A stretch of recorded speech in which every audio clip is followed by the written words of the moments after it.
Pero alam din kasi ng Rampart Era na hindi nila kaya lumaban at this point. Hawak nila ngayon yung Lord, Team Liquid Philippines. Down to at least 25% HP yung Lord. Nandyan si Libor para sumilip. Nagbibigay ng vision. Everything else will start with that. Luis Pathway, pero si Sanford sa likod, si Wes ang gusto. Pwede yung strike pa dapat na abot. Chessman gets the retribution dun sa Lord. Wes ay tutumba sa kamay ni Sanford. Matt ay tutumba sa kamay ni Kielwan. Ubus na yun. Yung dalawang miyembro, tatlo na lang ang natitira for Rough World. Naku, kailangan umatras dito ni Deborah pero sasalubungin natin siya dito ni Daddy JP. Si Chessman bumili na rin ng Ice Queen 1 para sa added slow. Habulan ang nagaganap. Yung mga minions din! Ayaw ata nila pa uwi na. Napakapal na minion dito mula sa Team Liquid Philippines.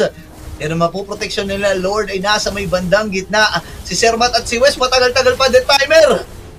Di yata nila kaya dumipensa. Tatlo ngayon para sa Rough World Era. Kielwan with a summon force. Ni Boris down sa kamay ni Sanji. Tutumba na rin si Vin sa kamay ni Kielwan. Ngayon isa na lang ang natitira para dumipensa. Di nila kakayanin ng Immortality Puppet. Pero Game 1 for Team Liquid Philippines. Men, kagila-gilalas na performance ang ipinamalas mula sa unang game.